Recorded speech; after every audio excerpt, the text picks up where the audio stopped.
당신은 지금 무엇을 붙잡고 있습니까? 아침에 눈을 뜨면 가장 먼저 떠오르는 생각이 있습니다. 어떤 사람은 오늘 해야 할 일을 떠올립니다. 어떤 사람은 어제 있었던 일을 곱씹습니다. 또 어떤 사람은 내일 일어날지 모르는 일을 걱정합니다. 우리는 늘 무언가를 생각하고, 무언가를 걱정하고, 무언가를 붙잡고 삽니다. 그런데 이상한 일입니다. 우리가 붙잡고 있는 것들 중 상당수는 이미 지나간 일이거나, 아직 오지 않은 일이거나, 실제로는 존재하지 않는 일입니다. 그럼에도 우리는 그것들을 붙잡고 놓지 않습니다. 마치 그것이 실제로 존재하는 것처럼, 마치 그것을 놓으면 무너질 것처럼 말입니다. 반야심경은 바로 이 지점에서 시작합니다. 이 경전은 불교 경전 중 가장 짧습니다. 한글로 번역하면 300자 정도에 불과합니다. 그런데 이 짧은 경전을 사람들은 평생 읽습니다. 어떤 사람은 매일 아침 이 경전을 외웁니다. 어떤 사람은 힘들 때마다 이 경전을 펼칩니다. 심지어 불교 신자가 아닌 사람들조차 이 경전의 구절을 인용합니다. 왜 그럴까요? 이유는 단 하나입니다. 이 경전에는 인생의 괴로움을 덜어내는 방법이 아주 간단하게 담겨 있기 때문입니다. 복잡한 철학도 어려운 수행법도 아닙니다. 그저 우리가 붙잡고 있는 것을 놓으면 된다는 아주 단순한 진리가 담겨 있습니다. 하지만 단순하다고 해서 쉬운 것은 아닙니다. 오히려 가장 단순한 진리가 가장 실천하기 어려운 법입니다. 우리는 머리로는 이해하지만 마음으로는 받아들이지 못합니다. 알면서도 놓지 못합니다. 그래서 평생 이 경전을 읽는 것입니다. 이 책은 반야심경을 해설하는 책이 아닙니다. 반야심경이 전하는 메시지를 우리 일상의 언어로 풀어내는 책입니다. 당신이 지금 붙잡고 있는 것, 당신이 지금 괴로워하는 것, 그것을 어떻게 내려놓을 수 있는지에 대한 이야기입니다. 경전은 말합니다. 색 즉 시공, 공 즉 시색. 보이는 모든 것은 고정된 실체가 없고, 그렇다고 세상이 없는 것도 아니라고. 이 말을 이해하는 순간, 우리는 조금 더 가벼워질 수 있습니다. 조금 덜 집착할 수 있습니다. 조금 더 편안해질 수 있습니다. 이제 함께 반야심경의 세계로 들어가 보겠습니다. 2500년 전 관세음보살이 깨달은 그 지혜를 지금 이 순간 당신의 삶에 적용해 보겠습니다. 반야심경은 260자입니다. 원문 한문으로 60자, 한글로 번역해도 300자 남짓입니다. A사 용지 반장도 안 되는 분량입니다. 스마트폰으로 보면 한 화면에 다 들어옵니다. 소리 내어 읽으면 1분이면 충분합니다. 이렇게 짧은 경전이 어떻게 2500년 동안 읽혀왔을까요? 어떻게 수많은 사람들이 이 짧은 문장들을 평생 외우고 되뇌고 살까요? 그 이유를 이해하려면 먼저 우리가 경전을 읽는 이유를 생각해 봐야 합니다. 사람들은 왜 경전을 읽을까요? 지식을 얻기 위해서, 깨달음을 얻기 위해서, 복을 받기 위해서, 물론 이런 이유들도 있을 것입니다. 하지만 가장 근본적인 이유는 따로 있습니다. 우리는 괴롭기 때문에 경전을 읽습니다. 너무 솔직한 말일지 모르지만 이것이 진실입니다. 우리가 완전히 행복하다면, 우리에게 아무런 문제가 없다면 굳이 경전을 펼칠 이유가 없습니다. 우리는 무언가 부족하고, 무언가 괴롭고, 무언가 답답하기 때문에 경전을 찾습니다. 그리고 반야심경은 바로 이 괴로움의 문제를 정면으로 다룹니다. 다른 경전들은 괴로움의 원인을 분석하고 해결책을 단계별로 제시합니다. 어떤 수행을 해야 하는지, 어떤 계율을 지켜야 하는지, 어떤 마음가짐을 가져야 하는지 자세히 설명합니다. 그래서 경전이 길어집니다. 수백 장, 수천 장에 이르는 경전들이 탄생합니다. 반야심경은 다릅니다. 이 경전은 괴로움의 원인을 한 문장으로 요약합니다. 집착하기 때문이다. 그리고 해결책도 한 문장으로 제시합니다. 놓으면 된다. 이렇게 간단합니다. 너무 간단해서 오히려 어렵습니다. 단순함의 힘. 세상에는 두 가지 종류의 가르침이 있습니다. 첫 번째는 복잡한 가르침입니다. 여러 단계를 거쳐야 하고, 많은 것을 배워야 하고, 오랜 시간이 필요한 가르침입니다. 이런 가르침은 체계적이고 논리적입니다. 하나하나 따라가다 보면 목표에 도달할 수 있습니다. 두 번째는 단순한 가르침입니다. 핵심만 남기고 나머지는 다 버린 가르침입니다. 설명도 없고 단계도 없습니다. 그저 본질만 있을 뿐입니다. 반야심경은 두 번째 가르침입니다. 이 경전에는 설명이 없습니다. 왜 집착하면 안 되는가에 대한 긴 논증도 없고, 어떻게 놓아야 하는가에 대한 구체적인 방법론도 없습니다.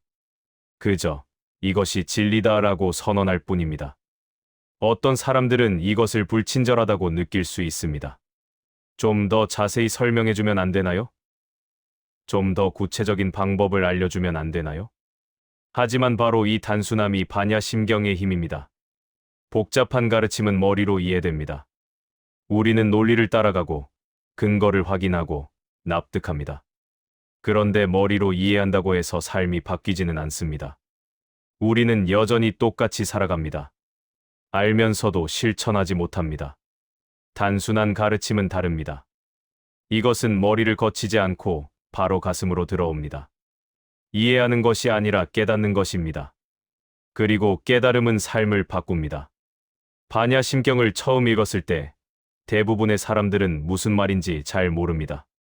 색즉시공, 공즉시색이라는 말이 무슨 뜻인지, 무무명령 무무명진이라는 구절이 무엇을 의미하는지 알 수 없습니다. 하지만 이상하게도 이 경전은 마음에 남습니다. 무슨 말인지는 모르지만 뭔가 중요한 것 같습니다. 나와 관련이 있는 것 같습니다. 그래서 다시 읽게 됩니다. 두 번째 읽을 때는 조금 더 이해가 됩니다. 아, 집착하지 말라는 이야기구나. 하지만 여전히 완전히 이해되지는 않습니다. 그래서 또 읽게 됩니다. 세 번째, 네 번째, 다섯 번째. 읽을 때마다 조금씩 더 깊이 이해됩니다. 그리고 어느 순간, 인생의 어떤 지점에서 이 경전의 의미가 번쩍하고 마음에 들어옵니다. 그때가 바로 이 경전이 평생 경전이 되는 순간입니다. 반복의 의미. 반야심경을 평생 읽는 사람들이 있습니다. 매일 아침 일어나면 가장 먼저 이 경전을 외웁니다. 어떤 사람은 하루에 108번을 외웁니다.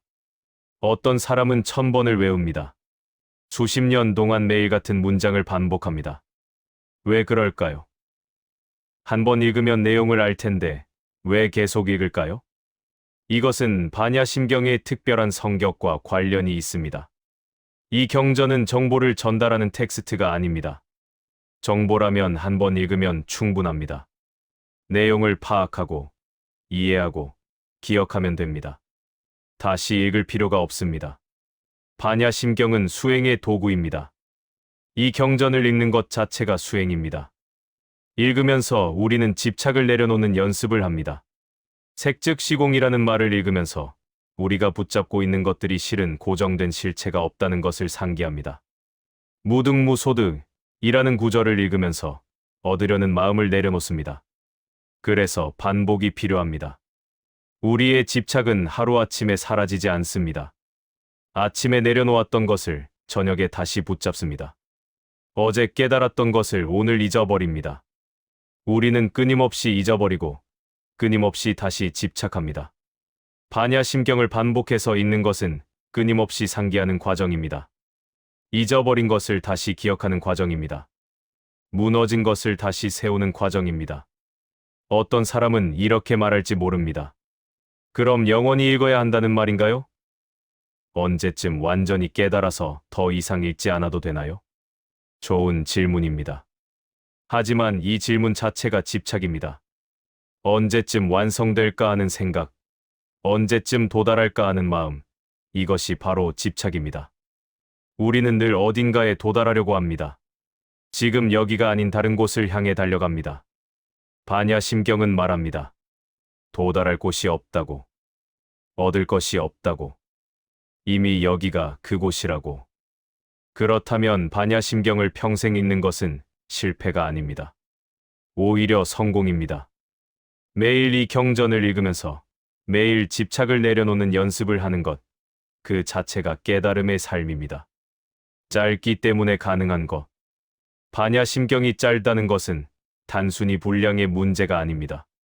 긴 경전은 시간을 요구합니다. 읽으려면 한두 시간은 걸립니다. 공부하려면 며칠이 걸립니다. 암송하려면 몇 달이 걸립니다. 그래서 긴 경전은 특별한 시간을 내야 합니다. 일상에서 벗어나 경전을 위한 시간을 따로 마련해야 합니다. 반야심경은 다릅니다. 이 경전은 1분이면 읽을 수 있습니다. 아침에 일어나서 세수하기 전에, 출근길 지하철에서, 점심시간 짬을 내어, 잠들기 전 침대에서, 언제 어디서든 읽을 수 있습니다. 이것은 매우 중요한 차이입니다. 우리의 일상은 바쁩니다. 아침부터 저녁까지 해야 할 일들로 가득 차 있습니다. 그 와중에 경전을 읽으려면 시간을 내야 합니다. 다른 일을 미뤄야 합니다. 그래서 작심삼일이 됩니다. 처음 며칠은 열심히 읽다가 곧 바빠져서 읽지 못합니다. 하지만 일부는 누구에게나 있습니다. 아무리 바빠도 일부는 낼 수 있습니다. 아무리 피곤해도 일부는 버틸 수 있습니다. 그래서 반야심경은 평생의 경전이 될 수 있습니다. 특별한 날에만 읽는 경전이 아니라 매일 읽는 경전이 될 수 있습니다. 그리고 매일 읽을 수 있다는 것은 삶을 바꿀 수 있다는 뜻입니다. 한 달에 한 번 산에 올라가서 하루 종일 명상하는 것보다 매일 1분씩 반야심경을 읽는 것이 더 큰 변화를 만듭니다. 1년에 한 번 절에 가서 기도하는 것보다 매일 아침 반야심경을 외우는 것이 더 깊은 깨달음을 줍니다. 변화는 특별한 순간에 일어나지 않습니다. 변화는 일상의 반복 속에서 일어납니다. 매일 조금씩, 꾸준히 반복할 때 삶이 바뀝니다. 반야심경은 바로 이 일상의 수행을 가능하게 합니다. 모든 것이 담긴 한 페이지. 불교의 핵심 가르침은 방대합니다. 팔만대장경이라는 말이 있습니다. 부처님의 가르침을 모두 모으면 8만 개의 경전이 된다는 뜻입니다. 실제로 대장경은 수천 권에 달합니다. 평생을 바쳐도 다 읽기 어려운 분량입니다. 그 많은 가르침의 핵심이 무엇일까요? 부처님은 45년 동안 가르침을 설했습니다. 여러 곳을 다니며 다양한 사람들을 만나며 수많은 말씀을 하셨습니다. 그 모든 가르침의 중심에는 하나의 진리가 있었습니다. 모든 것은 변한다. 고정된 실체란 없다. 그러니 집착하지 마라. 이것이 부처님 가르침의 핵심입니다. 그리고 반야심경은 바로 이 핵심만을 남긴 경전입니다. 다른 경전들은 이 진리를 다양한 각도에서 설명합니다. 어떤 경전은 무상에 대해 이야기합니다. 어떤 경전은 연기에 대해 이야기합니다. 어떤 경전은 자비에 대해 이야기합니다. 각각의 경전이 하나의 측면을 깊이 있게 다룹니다. 반야심경은 다릅니다. 이 경전은 모든 측면을 한꺼번에 담습니다. 하지만 깊이 들어가지 않습니다. 대신 가장 본질적인 것만 짚고 넘어갑니다. 그래서 어떤 사람들은 반야심경을 불교의 요약본이라고 부르기도 합니다. 8만 대장경을 한 페이지로 압축한 것이라고 말하기도 합니다. 하지만 이것은 정확한 표현이 아닙니다. 반야심경은 요약이 아닙니다. 요약이라면 원본의 내용을 줄여서 담은 것입니다. 하지만 반야심경은 원본이 따로 없습니다. 이 경전 자체가 하나의 완결된 가르침입니다. 더 정확히 말하면 반야심경은 불교의 핵심을 가장 순수한 형태로 담은 경전입니다. 군더더기 없이, 설명 없이, 오직 본질만 담은 경전입니다. 그래서 이 경전을 읽으면 우리는 부처님의 가르침을 가장 직접적으로 만날 수 있습니다. 긴 설명을 거치지 않고, 다양한 해석을 따라가지 않고, 바로 핵심과 마주할 수 있습니다. 이것이 반야심경이 평생 읽히는 또 하나의 이유입니다. 평생 읽힌다는 것의 의미. 반야심경이 평생 읽힌다는 것은 무슨 의미일까요? 어떤 사람들은 이렇게 생각할 수 있습니다. 평생 읽어야 한다는 것은 평생 깨닫지 못한다는 뜻 아닌가요? 진짜 깨달았다면 더 이상 읽을 필요가 없지 않나요? 이것은 깨달음에 대한 오해에서 비롯된 질문입니다. 많은 사람들이 깨달음을 하나의 도착점으로 생각합니다. 어느 순간 번쩍하고 깨달으면 그 이후로는 모든 것이 해결되고 더 이상 수행할 필요가 없다고 생각합니다. 하지만 깨달음은 그런 것이 아닙니다. 깨달음은 도착점이 아니라 방향입니다. 어딘가에 도달하는 것이 아니라 올바른 방향으로 나아가는 것입니다. 그리고 그 방향은 평생 유지해야 합니다. 왜냐하면 우리는 끊임없이 방향을 잃기 때문입니다. 아침에 깨달았던 것을 저녁에 잊어버립니다. 어제 내려놓았던 것을 오늘 다시 붙잡습니다. 이것은 우리가 어리석어서가 아닙니다. 이것이 인간의 본성입니다. 우리의 마음은 끊임없이 움직입니다. 끊임없이 무언가를 원하고, 무언가를 거부하고, 무언가에 집착합니다. 이것은 마음의 자연스러운 작용입니다. 깨달음은 이 마음의 작용을 멈추는 것이 아닙니다. 마음은 계속 움직입니다. 깨달음은 그 움직임을 알아차리는 것입니다. 집착하고 있다는 것을 알아차리는 것입니다.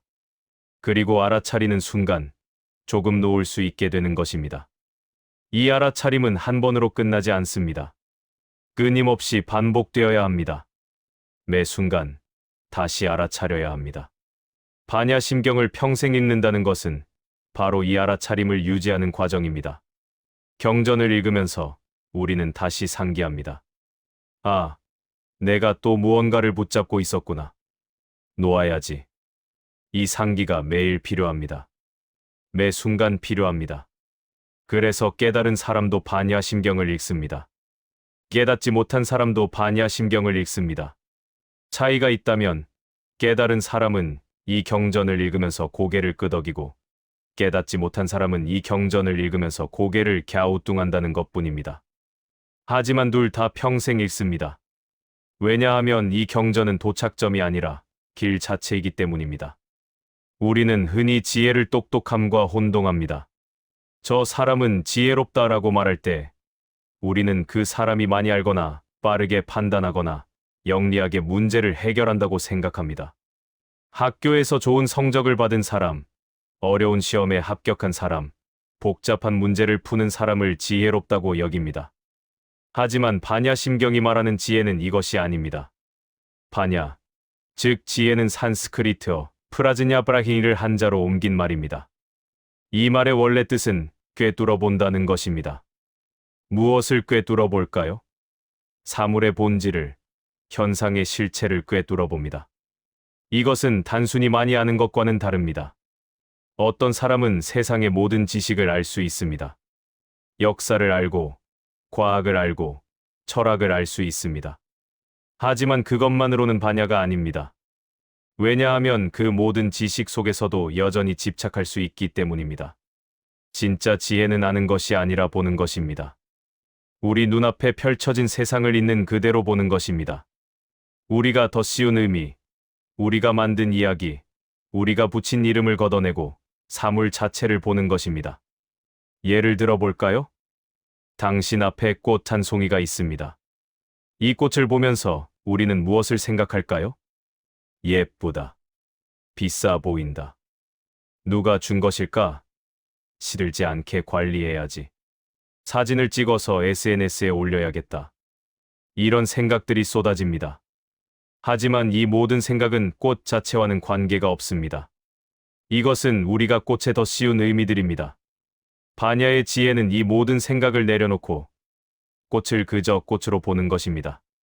좋지도 나쁘지도 않은, 비싸지도 싸지도 않은, 그저 지금 여기 피어있는 꽃을 보는 것입니다. 이렇게 보는 순간 꽃은 완전히 다르게 다가옵니다. 우리가 만든 이야기가 사라지면 꽃 자체의 생명력이 보입니다. 그 아름다움이, 그 더섭음이, 그 완전함이 보입니다. 반야는 비유입니다. 반야심경은 계속해서 없다는 말을 반복합니다. 무한히 비설신이 우야랄 비설센이 눈도 없고 귀도 없고 코도 없고 혀도 없고 몸도 없고 뜻도 없다. 무색 성향 및 촉법 무서 성향의 추바 빛깔도 없고 소리도 없고 냄새도 없고 맛도 없고 감촉도 없고 생각도 없다. 왜 이렇게 계속 없다고 할까요? 이것은 세상이 정말로 없다는 뜻이 아닙니다. 우리 눈도 있고 귀도 있고 세상의 모든 것이 분명히 존재합니다. 하지만 반야의 지혜는 그것들이 우리가 생각하는 방식으로 존재하는 것이 아니라는 것을 봅니다. 우리는 모든 것에 이름을 붙이고 의미를 부여하고 경계를 만듭니다. 이것은 눈이고 저것은 귀다. 이것은 좋은 것이고 저것은 나쁜 것이다. 이렇게 세상을 나누고 분류합니다. 하지만 실제로는 모든 것이 연결되어 있습니다. 눈과 귀의 경계가 명확하지 않습니다. 좋음과 나쁨의 구분이 절대적이지 않습니다. 모든 것은 상황에 따라 변하고 관점에 따라 달라집니다. 없다는 말은 바로 이런 고정된 실체가 없다는 뜻입니다. 우리가 만든 분류, 우리가 정한 의미, 우리가 그은 경계, 이런 것들은 실제로 존재하는 것이 아닙니다. 이것은 우리 마음이 만든 구조물입니다. 편의상 만든 도구일 뿐입니다. 반야의 지혜는 이것을 봅니다. 그리고 그 구조물에 집착하지 않습니다. 물론 우리는 살아가면서 이런 구조물이 필요합니다. 이름을 붙이고 의미를 부여하고 경계를 만들어야 서로 소통할 수 있고 세상을 이해할 수 있습니다. 반야의 지혜는 이것을 부정하지 않습니다. 다만 그것이 절대적이지 않다는 것을 압니다. 필요할 때 사용하고 필요 없을 때 내려놓을 수 있습니다. 마치 옷을 입었다가 벗듯이 필요에 따라 취하고 버릴 수 있습니다. 이것이 반야가 비움인 이유입니다. 비움은 아무것도 없는 것이 아닙니다. 비움은 집착하지 않는 것입니다. 있지만 붙잡지 않는 것입니다. 사용하지만 소유하지 않는 것입니다. 세상을 꿰뚫어 본다는 것. 꿰뚫어 본다는 말은 무슨 뜻일까요? 우리는 보통 표면만 봅니다. 사물의 겉모습, 현상의 거칠에만 봅니다. 그리고 그것이 전부인 줄 압니다. 예를 들어, 우리 앞에 책상이 있습니다.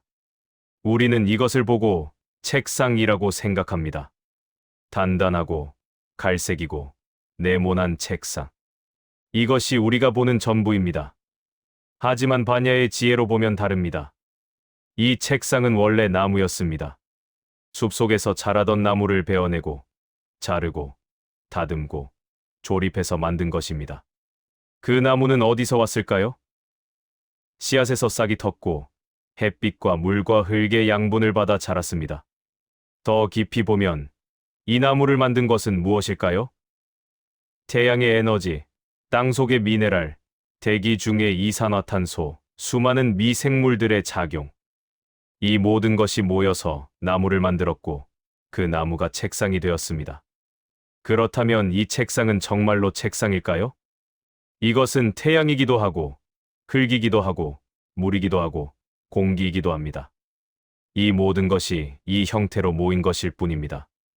그리고 언젠가는 이 형태가 무너지고 다시 흙으로, 물로, 공기로 돌아갈 것입니다. 이것이 꿰뚫어 본다는 것입니다. 표면에 있는 이름과 형태를 넘어서 그 안에 있는 연결과 변화를 보는 것입니다. 모든 것이 서로 연결되어 있고 끊임없이 변하고 있다는 것을 보는 것입니다. 이렇게 보면 우리는 더 이상 사물에 집착할 수 없습니다. 이것은 내 책상이다 라고 주장할 수 없습니다. 이 책상은 태양과 흙과 물과 공기가 잠시 이 형태로 모인 것일 뿐입니다. 내 것도 아니고 책상도 아닙니다. 그저 우주의 한 부분이 이 순간 이 모습으로 나타난 것입니다. 이것을 이해하면 집착이 사라집니다. 집착할 것이 없기 때문입니다. 일상에서의 반야. 반야의 지혜는 추상적인 개념이 아닙니다. 이것은 지금 이 순간 우리의 일상에서 작동하는 실제적인 힘입니다. 당신이 지금 화가 났다고 해봅시다. 누군가 당신에게 무례한 말을 했습니다. 당신은 기분이 나쁩니다. 화가 납니다. 그 말이 계속 떠오릅니다. 어떻게 그런 말을 할 수 있지? 라는 생각이 머릿속을 맴돕니다. 이때 반야의 지혜가 작동하면 어떻게 될까요? 먼저, 당신은 자신의 화를 알아차립니다. 아, 내가 지금 화가 났구나. 이것은 단순해 보이지만 매우 중요합니다. 대부분의 사람들은 화가 난 것조차 알아차리지 못합니다. 그저 화에 휩싸여 있을 뿐입니다. 다음으로, 당신은 이 화를 관찰합니다. 이 화는 어디서 왔을까? 정말로 그 사람의 말 때문일까? 자세히 보면 화는 그 말 자체에서 온 것이 아닙니다. 화는 그 말에 대한 당신의 해석에서 옵니다. 저 말은 나를 무시하는 말이다. 나를 무시하면 안 된다. 그러므로 화가 난다. 하지만 정말 그럴까요? 그 말이 정말로 당신을 무시하는 말일까요? 혹시 그 사람은 다른 의도로 한 말일 수도 있습니다. 혹은 전혀 의도 없이 무심코 한 말일 수도 있습니다. 설령 정말로 무시하는 의도였다 해도 그것이 왜 문제일까요? 누군가가 당신을 무시한다고 해서 당신의 가치가 떨어지나요? 당신은 여전히 당신입니다. 다른 사람의 평가가 당신의 본질을 바꿀 수는 없습니다. 이렇게 보면 화는 사라집니다. 화가 사라진 것은 당신이 참았기 때문이 아닙니다. 화의 실체를 꿰뚫어 봤기 때문입니다. 화에는 고정된 실체가 없습니다. 화는 우리의 해석과 집착이 만든 현상일 뿐입니다. 그 구조를 보면 화는 저절로 사라집니다. 이것이 일상에서의 반야입니다. 반야는 평화를 준다. 반야 심경에는 이런 구절이 있습니다. 침무가의 싱우과 아에 마음에 걸림이 없다. 무가에고 우과 아에고 걸림이 없기 때문에 무유공 포우여 공부 두려움이 없다. 이 구절은 반야의 효과를 말합니다. 반야의 지혜가 있으면 마음에 걸림이 없고 걸림이 없으면 두려움이 없다는 것입니다. 우리의 두려움은 어디서 올까요? 우리는 잃을까봐 두렵습니다. 가진 것을 잃을까봐, 사랑하는 사람을 잃을까봐, 건강을 잃을까봐, 명예를 잃을까봐 두렵습니다. 또한 우리는 얻지 못할까봐 두렵습니다. 원하는 것을 얻지 못할까봐, 목표를 달성하지 못할까봐, 인정받지 못할까봐 두렵습니다. 이 모든 두려움의 근원은 집착입니다. 우리가 무언가에 집착하기 때문에 그것을 잃을까봐 두렵습니다. 우리가 무언가를 반드시 얻어야 한다고 생각하기 때문에 얻지 못할까봐 두렵습니다. 반야의 지혜는 이 집착을 녹입니다. 모든 것은 변한다는 것을 봅니다. 가진 것도 언젠가는 사라질 것이고 원하는 것을 얻어도 그것 역시 언젠가는 사라질 것입니다. 이것은 슬픈 진실이 아닙니다. 이것은 그저 사실입니다. 이 사실을 받아들이면 두려움이 사라집니다. 잃을까봐 두려워할 필요가 없습니다. 어차피 모든 것은 변하니까요. 얻지 못할까봐 두려워할 필요도 없습니다. 얻든 얻지 못하든 그것 역시 변할 것이니까요. 이것은 체념이 아닙니다. 이것은 해방입니다. 우리는 여전히 노력할 수 있습니다. 원하는 것을 추구할 수 있습니다. 사랑하는 사람을 아낄 수 있습니다. 하지만 결과에 집착하지 않습니다. 얻어도 좋고 얻지 못해도 좋습니다. 있어도 좋고 없어도 좋습니다. 이것이 반야가 주는 평화입니다. 마음에 걸림이 없으니 두려움도 없고 두려움이 없으니 진정한 평화가 찾아옵니다. 반야 심경은 관자재보살 관즈자의 보사이라는 말로 시작합니다. 관자재보살, 즉 관세음보살입니다. 세상의 소리를 관하는 보살, 중생의 괴로움을 듣고 구원하는 보살입니다. 한국 불교에서 가장 사랑받는 보살이기도 합니다.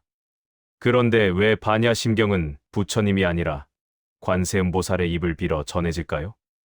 불교의 많은 경전들은 부처님이 직접 설법하는 형식으로 되어 있습니다. 이렇게 들었다. 한때 부처님께서 어디에 계실 때 이런 식으로 시작합니다.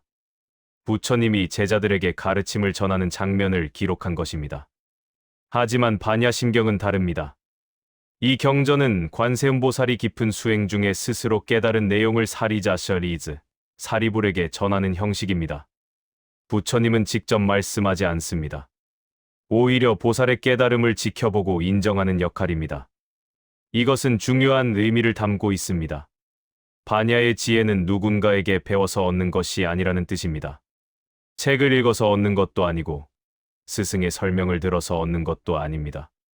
반야는 스스로 깨달아야 하는 것입니다. 관세음보살도 부처님에게 들어서 안 것이 아닙니다.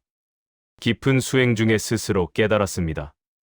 행신반야바라밀다 시싱 센반루어 보로미도어시 깊이 반야바라밀다를 행할 때, 즉 깊은 수행 중에 깨달은 것입니다. 그리고 보살은 이 깨달음을 혼자 간직하지 않습니다. 사리자에게 전합니다. 사리자는 부처님의 제자 중 지혜가 가장 뛰어나다고 알려진 분입니다. 그런 사리자에게도 보살은 자신의 깨달음을 나눕니다. 이것이 보살의 특징입니다. 보살은 자신만 깨달음을 얻으려 하지 않습니다. 모든 중생이 함께 깨달음에 이르기를 원합니다. 그래서 보살은 늘 깨달음을 나눕니다. 자신이 얻은 지혜를, 자신이 깨달은 진리를 다른 사람들에게 전합니다. 반야심경이 관세음보살의 입을 빌어 전해진다는 것은 바로 이런 의미입니다. 이 경전은 고고한 진리의 선언이 아닙니다. 이것은 함께 괴로움에서 벗어나자는 따뜻한 초대입니다. 깊은 수행이란 행심반야바라밀다시싱 센반루어보로미도시 반야심경의 첫 문장입니다. 깊이 반야바라밀다를 행할 때라는 뜻입니다. 여기서 깊이라는 말에 주목해야 합니다. 깊은 수행이란 무엇일까요? 오랜 시간 수행하는 것일까요? 어려운 수행법을 익히는 것일까요? 특별한 경지에 도달하는 것일까요? 그런 것들도 수행의 한 부분일 수 있습니다. 하지만 반야심경이 말하는 깊이는 다른 차원의 것입니다. 깊은 수행이란 표면을 넘어서는 것입니다. 우리는 보통 겉모습만 봅니다.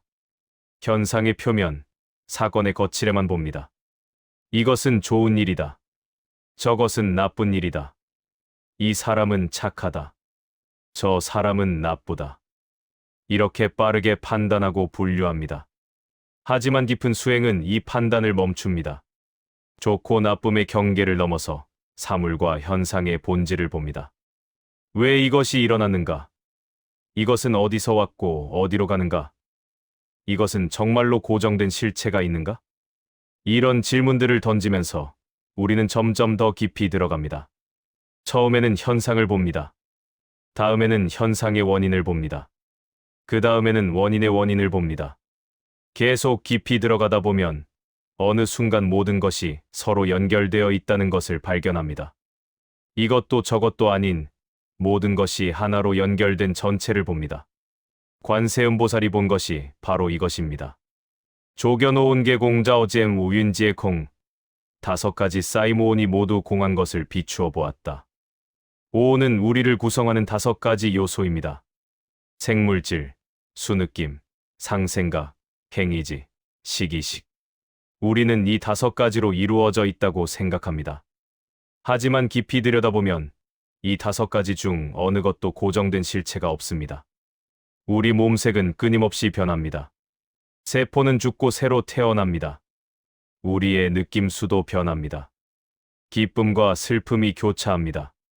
생각상도, 의지행도, 의식식도 모두 변합니다. 그렇다면 나라는 것은 무엇일까요? 변하지 않는 나는 없습니다. 있는 것은 끊임없이 변하는 과정뿐입니다. 마치 강물처럼 같은 강이지만 물은 끊임없이 흐르고 변합니다. 이것을 보는 것이 깊은 수행입니다. 스스로 깨닫는다는 것. 관세음보살은 누가 가르쳐준 것이 아닙니다. 스스로 깨달았습니다. 이것은 매우 중요한 점입니다. 우리는 흔히 깨달음을 배움으로 얻을 수 있다고 생각합니다.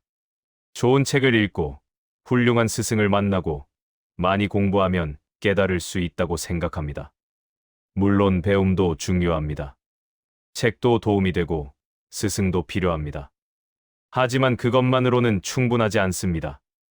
왜냐하면 진정한 깨달음은 알미 아니라 봄이기 때문입니다.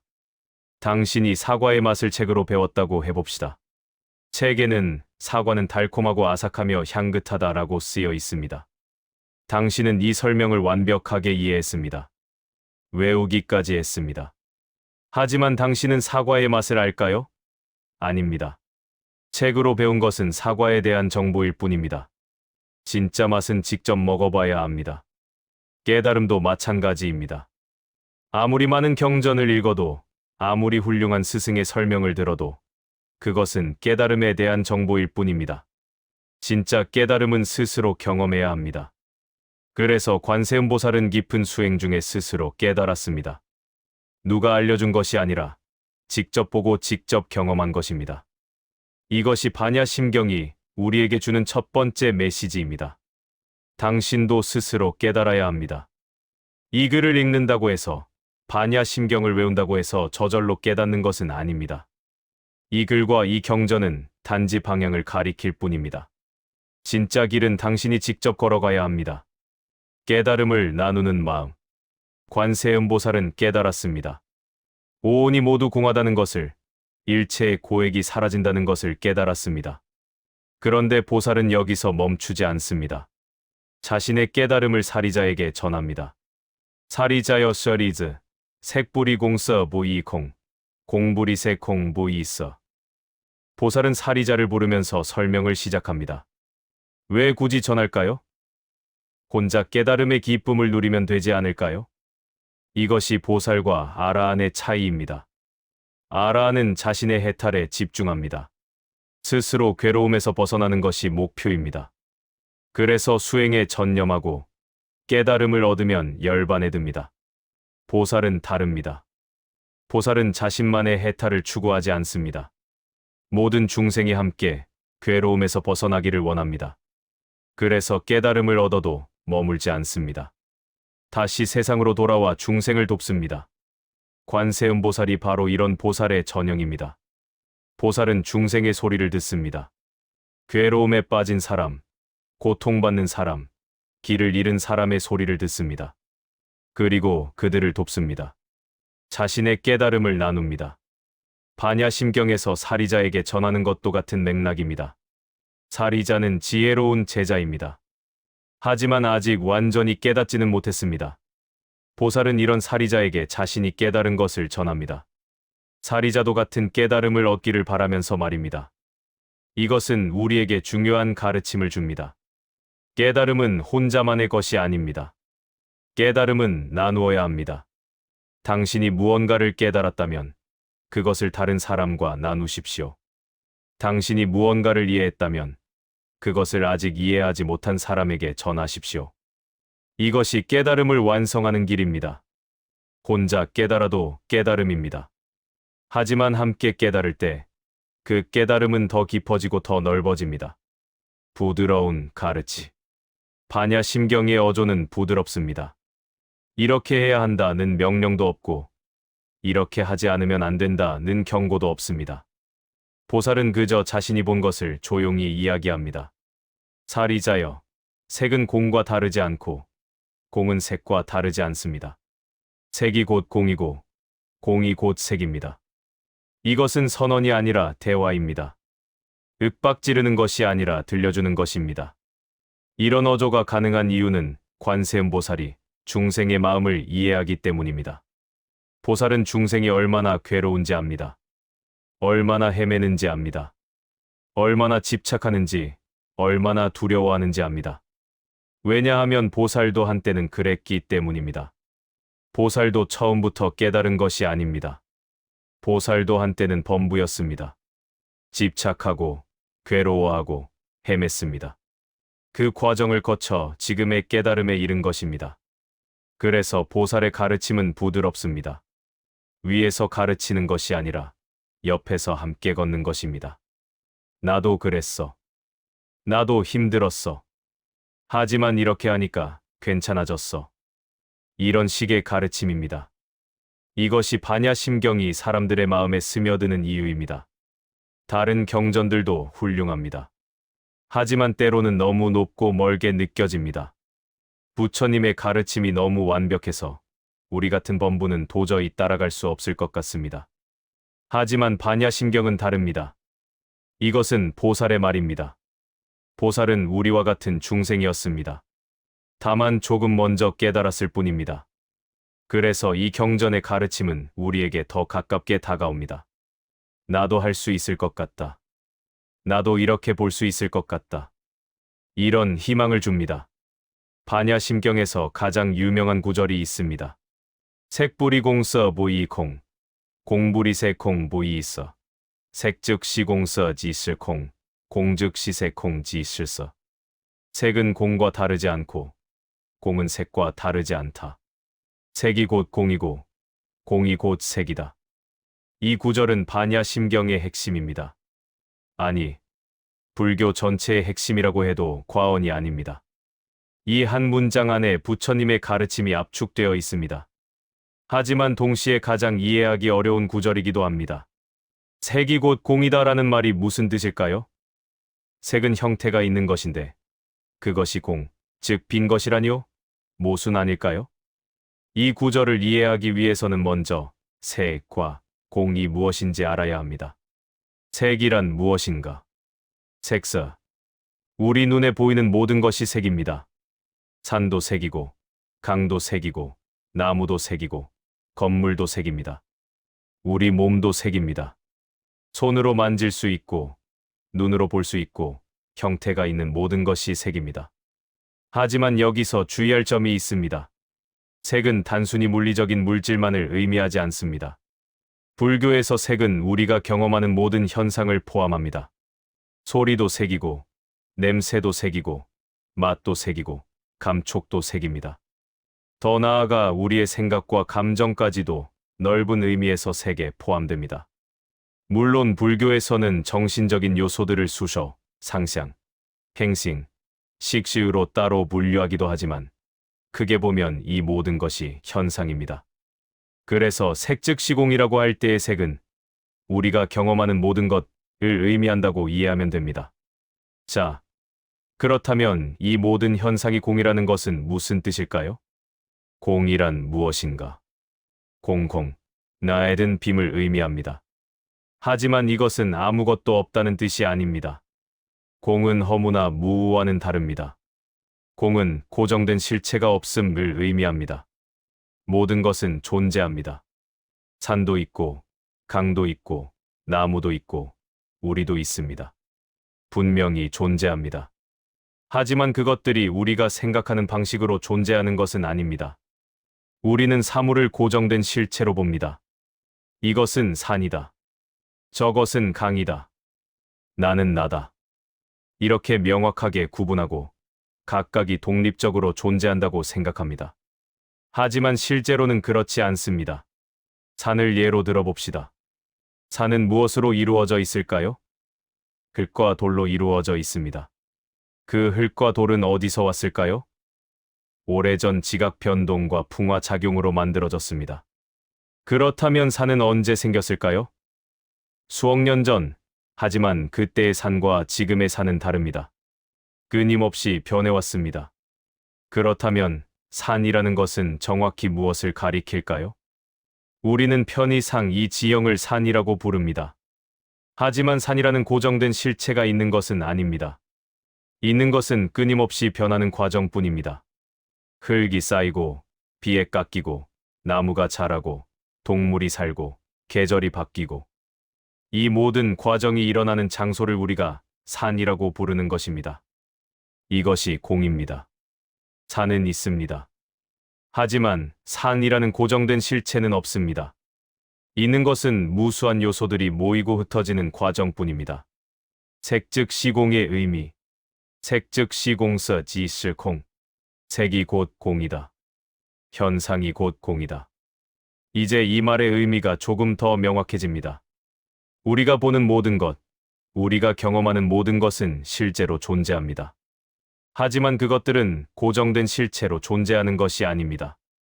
끊임없이 변하고 다른 것들과 연결되어 있고 조건에 따라 생겨났다가 사라지는 것들입니다. 예를 들어 당신 앞에 있는 컵을 봅시다. 이 컵은 분명히 존재합니다. 손으로 만질 수 있고 눈으로 볼 수 있습니다. 하지만 이 컵의 실체는 무엇일까요? 컵은 흙으로 만들어졌습니다. 그 흙은 땅에서 왔고 땅은 지구의 일부이고 지구는 우주의 일부입니다. 이 컵을 만든 사람이 있습니다. 그 사람의 노동, 그 사람이 배운 기술, 그 사람을 가르친 스승, 이 모든 것이 이 컵 안에 들어 있습니다. 또한 이 컵은 변합니다. 시간이 지나면 닳고 깨지고 결국 사라질 것입니다. 그렇다면 이 컵의 정체성은 무엇일까요? 컵이라는 고정된 실체가 있는 것일까요? 없습니다. 있는 것은 무수한 조건들이 모여서 잠시 컵이라는 형태를 이루고 있을 뿐입니다. 이것이 공입니다. 그래서 색즉 시공입니다. 컵은 있지만 컵이라는 고정된 실체는 없습니다. 공즉시색의 의미. 공즉시색 공지 실서. 공이 곧 색이다. 이 구절도 중요합니다. 왜냐하면 우리는 색즉시공을 듣고 허무주의에 빠질 수 있기 때문입니다. 어차피 모든 것이 공인데 그럼 아무것도 없는 거 아닌가? 모든 게 무의미한 거 아닌가? 이런 생각을 할 수 있습니다. 하지만 공즉시색은 이런 오해를 바로잡습니다. 공이 곧 색이다. 즉, 고정된 실체가 없다는 것이 곧 현상이다. 이게 무슨 말일까요? 모든 것이 고정된 실체가 없기 때문에 모든 것이 가능합니다. 변화가 가능하고 생성이 가능하고 소멸이 가능합니다. 만약 모든 것이 고정된 실체로 존재한다면 아무것도 변할 수 없습니다. 생겨날 수도 없고 사라질 수도 없습니다. 하지만 실제로는 모든 것이 변합니다. 이것이 바로 공이 색인 이유입니다. 씨앗을 생각해 봅시다. 씨앗은 고정된 실체가 아닙니다. 적절한 조건을 물, 햇빛이 주어지면 싹이 트고 자라서 나무가 되고 꽃을 피우고 열매를 맺습니다. 만약 씨앗이 고정된 실체라면 이런 변화가 불가능합니다. 씨앗이 공하기 때문에, 즉 고정된 실체가 없기 때문에 나무가 될 수 있습니다. 이것이 공즉시색입니다. 그래서 공은 허무가 아닙니다. 공은 오히려 무한한 가능성입니다. 모든 것이 가능한 이유는 모든 것이 공하기 때문입니다. 있는 그대로 살되 붙잡지 않기. 색즉시공, 공즉시색을 이해하면 우리는 완전히 다른 방식으로 살 수 있습니다. 한편으로는 모든 것을 있는 그대로 인정할 수 있습니다. 컵은 컵입니다. 산은 산입니다. 나는 나입니다. 이것들을 부정할 필요가 없습니다. 모든 것이 공인데 뭐가 중요해라며 허무하게 살 필요가 없습니다. 세상은 아름답습니다. 사랑은 소중합니다. 삶은 의미가 있습니다. 이 모든 것을 있는 그대로 경험하고 누리고 감사할 수 있습니다. 다른 한편으로는 아무것도 붙잡지 않을 수 있습니다. 컵은 있지만 영원하지 않습니다. 언젠가 깨질 것입니다. 산은 있지만 변하지 않는 것이 아닙니다. 수억 년에 걸쳐 서서히 변합니다. 나도 있지만 고정된 존재가 아닙니다. 어제의 나와 오늘의 나는 다릅니다. 이것을 알면 집착이 사라집니다. 컵이 깨져도 괜찮습니다. 어차피 영원한 것은 없으니까요. 사랑하는 사람이 떠나도 비록 슬프지만 받아들일 수 있습니다. 모든 만남에는 이별이 있으니까요. 내가 늙고 병들어도 두려워할 필요가 없습니다. 모든 것은 변하니까요. 이것이 있는 그대로 살되 붙잡지 않기입니다. 색즉시공, 공즉시색은 허무주의가 아닙니다. 이것은 가장 건강한 삶의 태도입니다. 현재를 충실히 살되 결과에 집착하지 않는 것입니다. 사랑하되 소유하지 않는 것입니다. 노력하되 얻으려 하지 않는 것입니다. 이렇게 살 때 우리는 진정으로 자유롭습니다. 반야심경은 없다는 말을 반복합니다. 무한이비 설신이 우야랄비 설센이 눈도 없고 귀도 없고 코도 없고 혀도 없고 몸도 없고 뜻도 없다. 무색성향 및 촉법 무서성향의 추파. 빛깔도 없고 소리도 없고 냄새도 없고 맛도 없고 감촉도 없고 생각도 없다. 무한계 우연지에 눈의 영역도 없고 무무명영 무무명진 무무명이 무무명진 무명도 없고 무명이 다음도 없다. 무고진멸도 무고지미에다. 괴로움도 없고 괴로움의 원인도 없고 괴로움의 소멸도 없고 괴로움을 소멸하는 길도 없다. 무지영 무등 우주이 우드 지혜도 없고 어둠도 없다. 왜 이렇게 계속 없다고 할까요? 처음 있는 사람은 당황스럽습니다. 우리 눈도 있고 귀도 있는데 왜 없다고 할까요? 부정의 의미. 여기서 없다는 말은 실제로 없다는 뜻이 아닙니다. 우리 눈은 분명히 있습니다. 이 글을 읽고 있는 것만 봐도 알 수 있습니다. 귀도 있고 코도 있고 몸도 있습니다. 반야심경은 이것을 부정하지 않습니다. 그렇다면 무엇을 부정하는 것일까요? 우리가 생각하는 방식의 존재를 부정하는 것입니다. 우리는 눈을 독립적인 실체로 생각합니다. 이것은 눈이다. 눈은 보는 기관이다. 눈에는 이런저런 특성이 있다. 이렇게 명확하게 정의하고 분류합니다. 하지만 실제로 눈은 그렇게 독립적으로 존재하지 않습니다. 눈은 빛이 없으면 볼 수 없습니다. 대상이 없으면 볼 수 없습니다. 의식이 없으면 볼 수 없습니다. 눈, 빛, 대상, 의식이 모두 모여야 봄이 일어납니다. 그렇다면 눈이라는 독립적인 실체가 있는 것일까요? 없습니다. 있는 것은 여러 조건들이 만나서 일어나는 과정뿐입니다. 이것을 무한무이한 눈이 없다고 표현한 것입니다. 집착할 만큼 확실한 것은 없다. 없다는 말의 진짜 의미는 이것입니다. 집착할 만큼 확실한 것은 없다. 우리는 모든 것을 확실하다고 생각합니다. 이것은 분명히 이렇다. 저것은 분명히 저렇다. 이런 확신 위에서 살아갑니다. 그리고 이 확신이 집착을 낳습니다. 내 눈이 나빠지면 안 돼. 이 소리를 계속 들어야 해. 이 맛을 잃고 싶지 않아. 이렇게 우리는 감각 기관과 그것이 주는 경험에 집착합니다. 더 나아가 추상적인 것에도 집착합니다. 나는 지혜로워야 해. 나는 깨달음을 얻어야 해. 심지어 깨달음에도 집착합니다. 나는 무명을 벗어나야 해. 무명을 벗어나는 것에도 집착합니다. 반야심경은 이 모든 집착을 끊습니다. 무명도 없다고 합니다. 무명이 다함도 없다고 합니다. 심지어 괴로움을 없애는 방법고진멸도 사성제조차 없다고 합니다. 이것은 극단적인 표현입니다. 사성제는 부처님의 가장 근본적인 가르침인데 그것마저 없다고 하니까요. 하지만 이렇게까지 말하는 이유가 있습니다. 우리는 너무 쉽게 개념에 집착하기 때문입니다. 무명을 없애야 한다는 가르침을 듣고 우리는 무명을 실체화합니다. 마치 무명이라는 어떤 존재가 우리 안에 있어서 그것을 제거해야 한다고 생각합니다. 하지만 무명도 고정된 실체가 아닙니다. 무명은 단지 알지 못하는 상태일 뿐입니다. 그 상태에 이름을 붙인 것이 무명입니다. 실제로 무명이라는 존재가 있는 것이 아닙니다.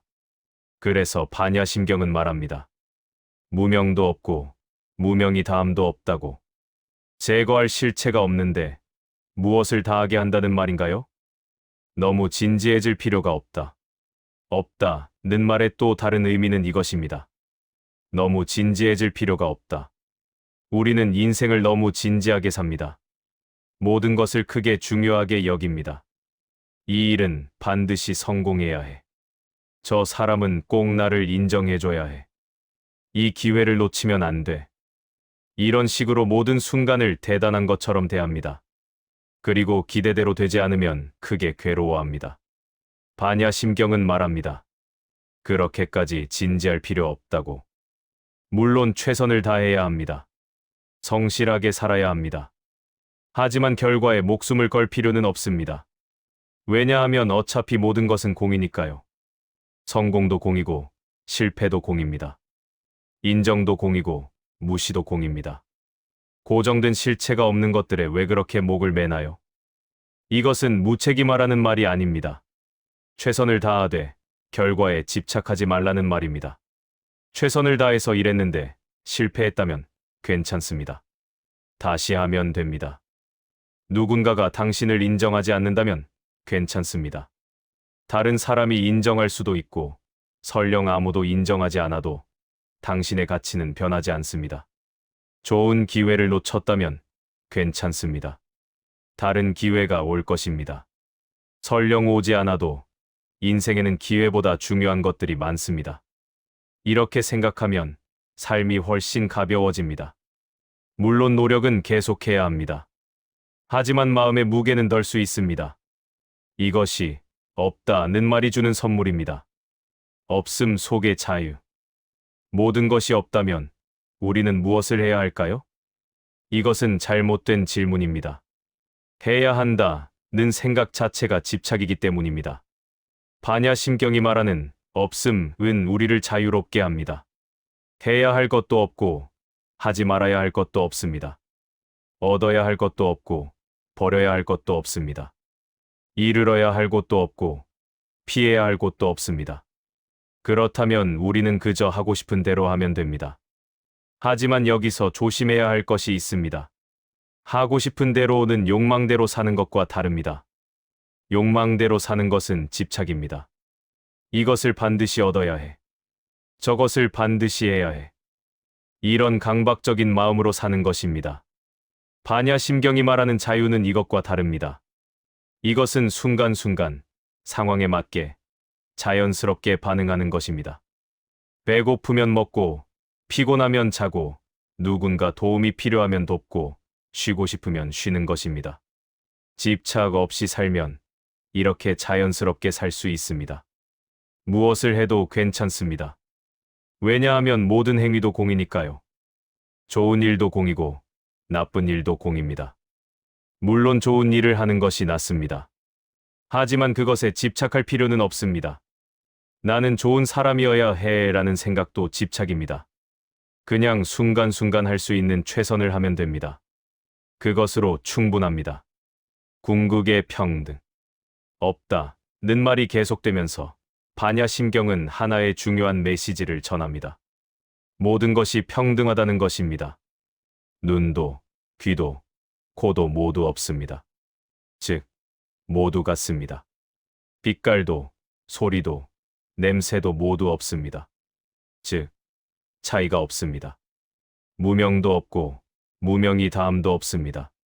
즉, 미혹한 상태와 깨달은 상태가 본질적으로 다르지 않습니다.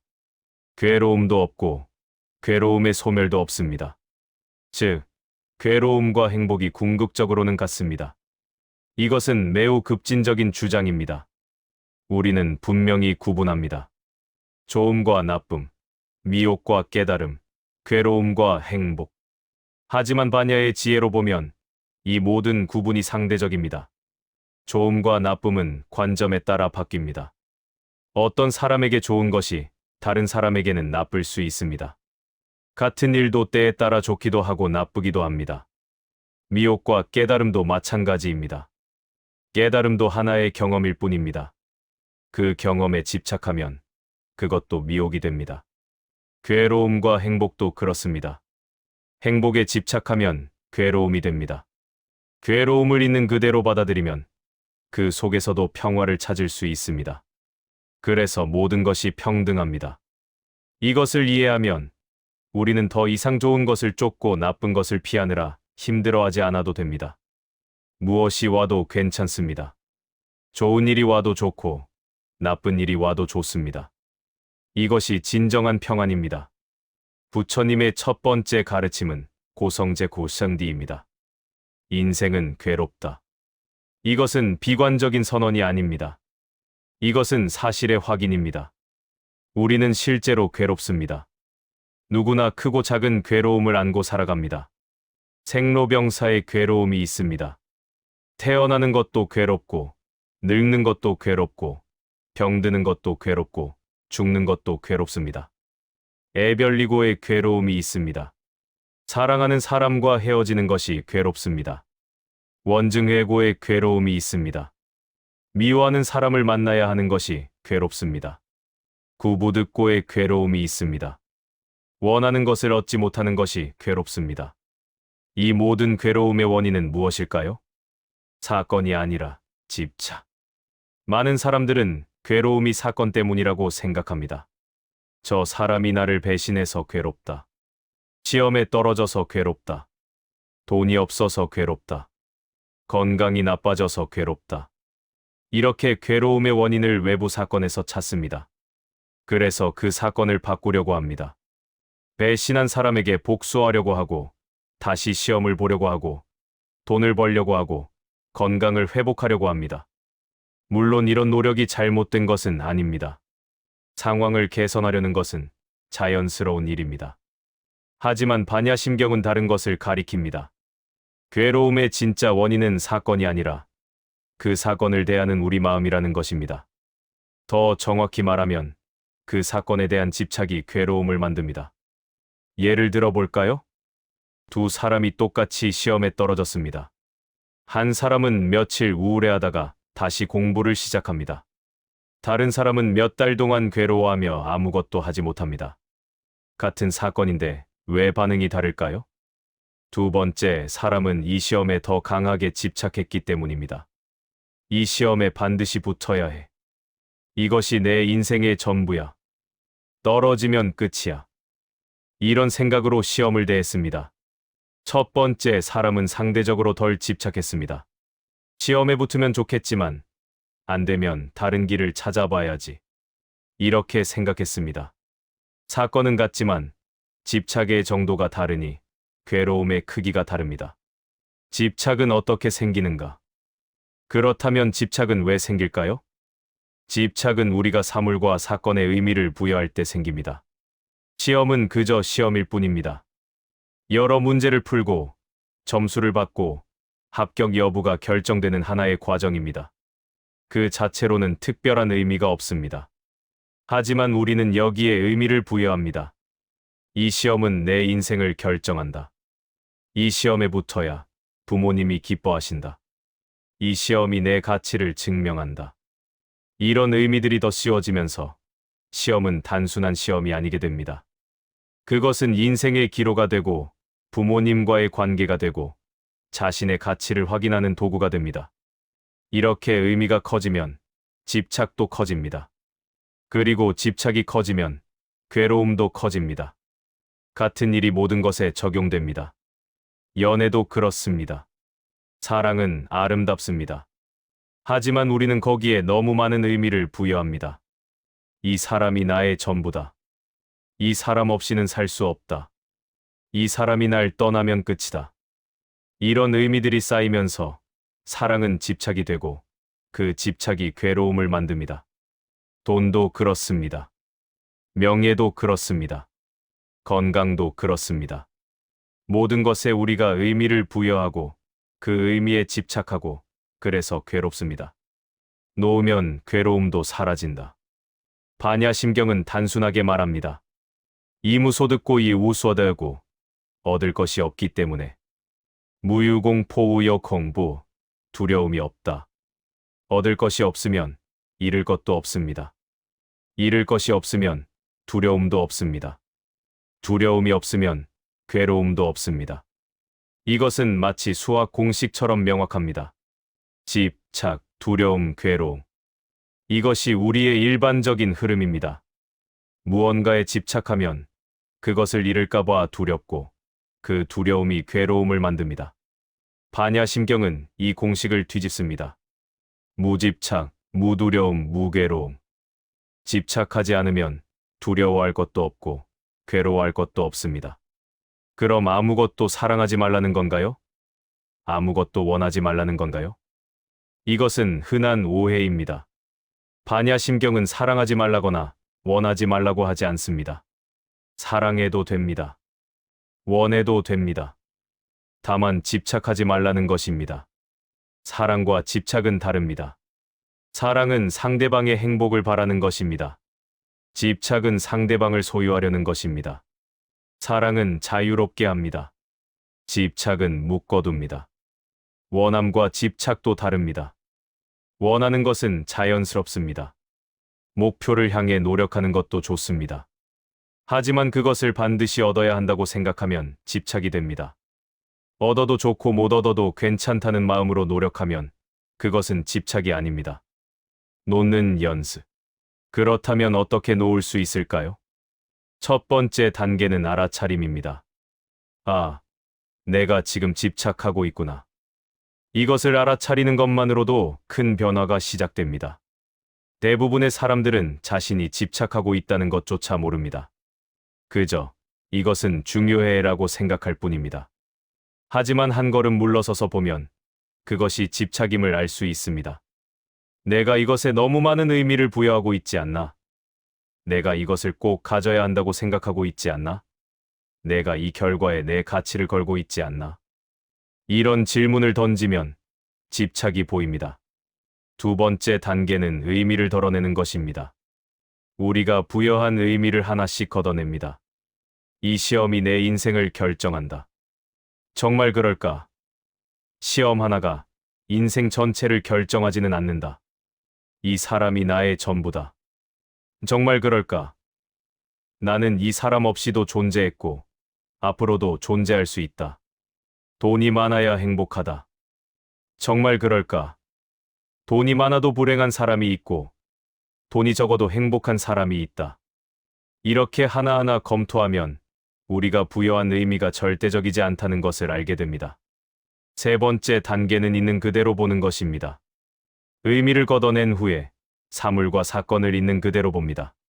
시험은 그저 시험입니다. 사람은 그저 사람입니다. 돈은 그저 돈입니다. 좋지도 나쁘지도 않은 그저 존재하는 것들입니다. 이렇게 보면 집착이 사라집니다. 그리고 집착이 사라지면 괴로움도 함께 사라집니다. 괴로움 속의 평화. 놓는다고 해서 괴로움이 완전히 사라지는 것은 아닙니다. 인생에는 여전히 아픔이 있습니다. 사랑하는 사람과의 이별, 건강의 상실, 실패의 경험. 이런 일들은 여전히 슬프고 힘듭니다. 하지만 그 슬픔과 고통을 대하는 태도가 달라집니다. 집착이 없으면 고통을 있는 그대로 받아들일 수 있습니다. 부정하지도 않고 과장하지도 않습니다. 지금 나는 슬프다. 이것은 자연스러운 감정이다. 시간이 지나면 이 감정도 변할 것이다. 이렇게 받아들이면 고통이 괴로움으로 변하지 않습니다. 고통과 괴로움은 다릅니다. 고통은 피할 수 없는 삶의 일부입니다. 인생을 살다 보면 누구나 고통을 겪습니다. 이것은 자연스러운 일입니다. 괴로움은 고통에 대한 저항입니다. 이 고통은 있어서는 안 돼. 왜 나한테 이런 일이?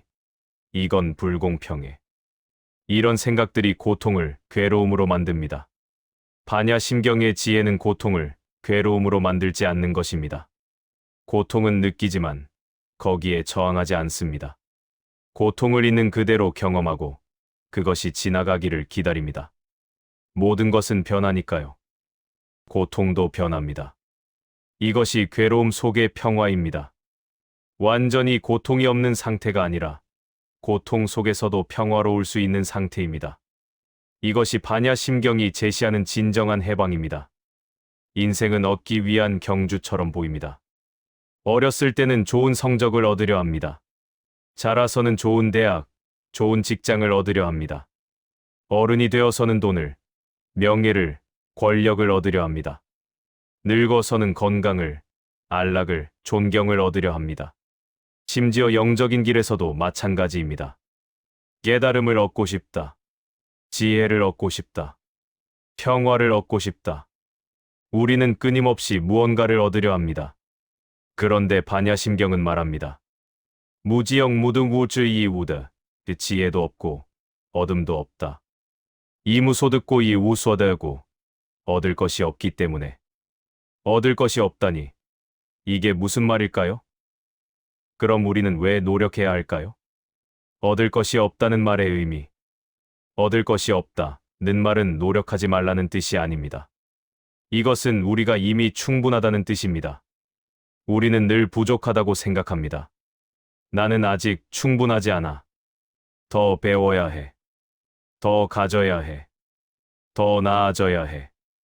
이런 생각으로 살아갑니다. 이 부족함의 느낌이 우리를 끊임없이 달리게 만듭니다.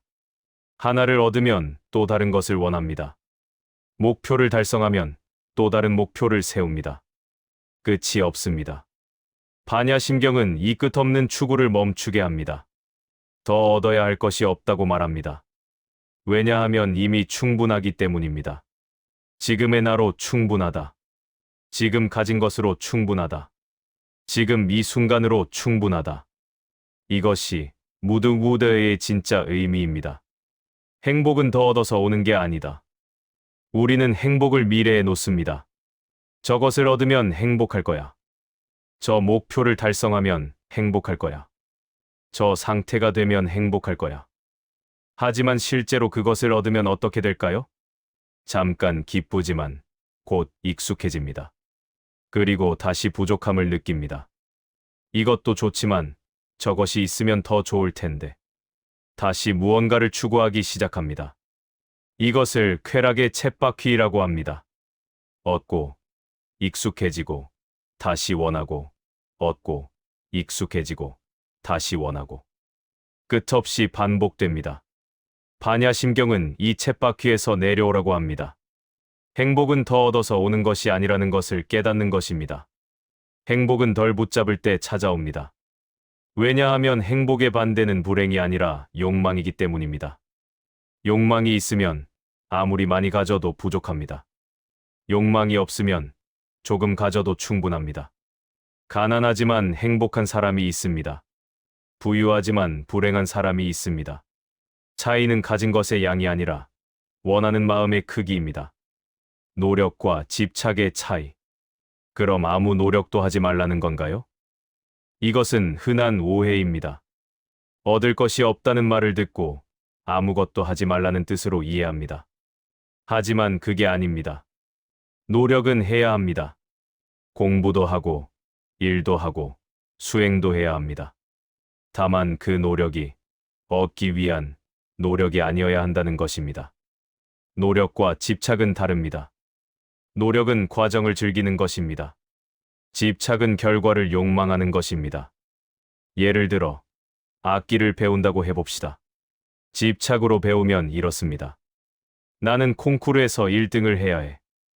유명한 연주자가 되어야 해. 그렇지 않으면 의미가 없어. 이렇게 배우면 과정이 괴롭습니다. 연습은 목표를 향한 수단일 뿐입니다. 목표에 도달하지 못하면 모든 것이 헛된 것처럼 느껴집니다. 노력으로 배우면 이렇습니다. 나는 음악이 좋아서 연습한다. 실력이 늘어가는 과정이 즐겁다. 연주하는 이 순간이 행복하다. 이렇게 배우면 과정 자체가 보상입니다. 1등을 하든 못하든, 유명해지든 안 되든 이미 충분히 가치 있습니다. 이것이 노력과 집착의 차이입니다. 반야심경은 집착을 버리라고 하지, 노력을 버리라고 하지 않습니다. 이미 충분한데 착각하며 산다. 우리가 부족하다고 느끼는 이유는 무엇일까요? 실제로 부족해서가 아닙니다. 우리가 스스로를 부족하다고 믿기 때문입니다. 현대 사회는 끊임없이 우리에게 말합니다. 너는 부족해. 더 가져야 해. 더 나아져야 해. 광고는 말합니다. 이 제품을 사면 행복할 거라고. 이것이 없으면 불행하다고. SNS는 말합니다. 다른 사람들은 다 잘 살고 있다고. 너만 뒤처지고 있다고. 사회는 말합니다. 성공해야 한다고. 더 높이, 더 빨리, 더 많이. 이런 메시지들이 끊임없이 들어오면서 우리는 스스로를 부족한 존재로 여기게 됩니다. 하지만 정말 그럴까요? 지금 이 순간을 생각해 봅시다. 당신은 숨을 쉬고 있습니다. 심장이 뛰고 있습니다. 이 글을 읽을 수 있는 눈이 있고 이해할 수 있는 마음이 있습니다. 이것만으로도 충분하지 않나요? 물론 더 나아질 수 있습니다. 더 성장할 수 있고 더 배울 수 있습니다. 하지만 그것은 지금이 부족하기 때문이 아닙니다. 지금도 충분하지만 더 풍요로워질 수 있다는 것입니다. 이것은 미묘하지만 중요한 차이입니다. 나는 부족하니까 노력해야 해와 나는 충분하지만 더 성장할 수 있어는 완전히 다른 마음가짐입니다. 첫 번째는 자기 부정에서 시작합니다. 두 번째는 자기 긍정에서 시작합니다. 첫 번째는 결핍에서 나옵니다. 두 번째는 충만에서 나옵니다. 반야심경은 두 번째를 말합니다. 우리는 이미 충분합니다. 더 얻을 것이 없습니다. 다만 이미 가진 것을 온전히 누리면 됩니다. 덜 붙잡을 때 행복이 온다. 역설적이지만 행복은 무언가를 얻을 때가 아니라 놓을 때 옵니다. 손에 모래를 쥐고 있다고 상상해 봅시다. 꽉 쥐면 모래가 손가락 사이로 빠져나갑니다. 더 세게 쥘수록 더 많이 빠져나갑니다. 하지만 손을 가볍게 펴고 있으면 모래는 손바닥에 머뭅니다. 인생도 마찬가지입니다. 행복을 꽉 붙잡으려 하면 달아납니다. 사랑을 소유하려 하면 사라집니다. 평화를 얻으려 애쓰면 멀어집니다. 하지만 놓으면 그것들이 저절로 찾아옵니다. 왜냐하면 행복과 사랑과 평화는 원래 여기 있었기 때문입니다. 우리가 그것을 붙잡으려 애쓰는 바람에 보이지 않았을 뿐입니다. 집착을 놓는 순간 우리는 이미 가진 것을 봅니다. 이미 여기 있는 행복을, 이미 여기 있는 사랑을, 이미 여기 있는 평화를 봅니다. 이것이 무드의 진정한 의미입니다. 더 얻을 것이 없습니다. 왜냐하면 이미 모든 것을 가지고 있기 때문입니다. 다만 우리가 그것을 알아차리지 못했을 뿐입니다. 반야심경은 이것을 깨닫게 합니다. 그리고 깨닫는 순간 추구는 멈추고 평화가 시작됩니다. 인간의 삶은 두려움으로 가득합니다. 죽음을 두려워합니다. 질병을 두려워합니다. 가난을 두려워합니다. 실패를 두려워합니다. 거부당함을 두려워합니다. 외로움을 두려워합니다.